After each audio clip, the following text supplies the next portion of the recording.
আসসালামু আলাইকুম। এখানে দেখা যাচ্ছে আপেল কুল বড়ই গাছগুলো লাগানো হয়েছে। এই পাশ দিয়ে দেখেন, তো এইখানে একটা লিচু গাছ আছে, আর ওই পাশে আছে আরও, দেখাবো। তো এখানে বেড়ার গাছ কমপ্লিট আলহামদুলিল্লাহ। সাইড দিয়া সুপারি গাছের চারা আছে আলহামদুলিল্লাহ।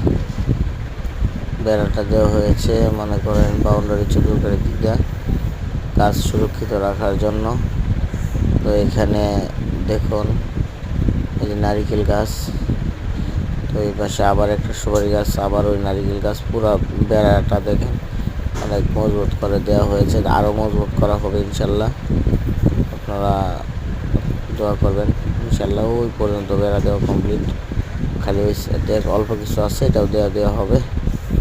আর এখানে লিচু গাছ দুইটা দাঁড়িয়ে আছে দেখুন আলহামদুলিল্লাহ।